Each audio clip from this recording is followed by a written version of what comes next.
All right. I've got my phone very gingerly propped up, so hopefully it stays. But this was a really interesting TED Talk. I really enjoyed it. I was able to keep up with through the house, but once they got to the social media and TV aspect of it, the wordscapes and stuff kind of got a little crazy. But I thought it was very cool. Did it change my understanding of language? Not necessarily. But I am a parent and I have been an educator for a while. So childhood speech is something I'm sure as I talk, it'll sound like I'm not well versed in at all, but it's something I am familiar with. And then the second question was, how does language inform who we are and what we may potentially become?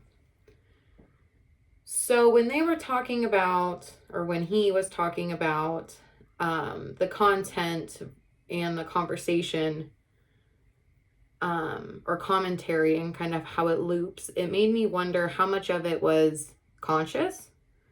Like when Obama's speech came on, like how much of it was consciously talking about Obama's speech and how much of it was just picking up verbiage because we heard it, like parroting. And same with the toddler, water and by being in specific places of the house. How much did that toddler learn from it being spoken to him, and how much did he just take in being in the environment? So getting like little bits of that would have been really cool. And just kind of figuring out what was organic and conscious and what was just inherited from the environment. Would love to see expansion on that because that was really interesting. I have a friend from childhood who him and his partner did not, and this was unintentional, but did not speak to their child when he was a baby. But they would speak around him and talk about him, but never really connected to speak to him because for whatever reason, they just thought, baby, you don't talk to him. I don't know. It was a bizarre thing I got to watch unfold. And that child does have delayed speech now.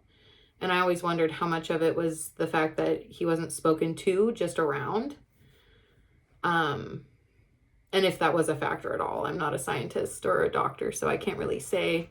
But it was something I had observed and was curious about.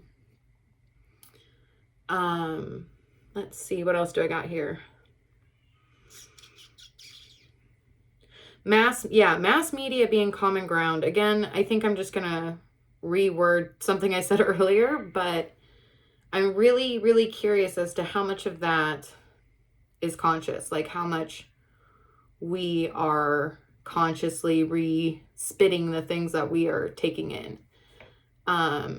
For one, I have always been an accent sponge. Like I parrot people's accents unintentionally. It's so embarrassing. It's embarrassing to talk about, but it's something I do. So if somebody with a thick country accent comes in, I will start speaking with that accent. Or if I watch a movie, Schitt's Creek, if anybody's seen that show, was a big one for me. I really started to speak like the characters unintentionally. But that made me wonder like how much of those words, when they would pop up in those wordscapes, were intentional and were just picked up as we go. The same way we pick up mannerisms from our family members and friends, things like that. How much time do I got? 4 minutes. I did it. I hope this makes sense. I'm not sure it does. I'm sorry. I'm a rambler. You would never know I teach. Apologies. I actually am doing a Zoom class here soon where it's going to be in person and hybrid on Zoom, and I don't know how I'm going to do once that camera comes up. So this is actually great practice. I'm not going to watch it back, though, and take notes because I don't want to know, All right. I hope you guys have a wonderful rest of your week. Apologies for being a day late. I have been dealing with sick toddler, and I appreciate you all. Take care.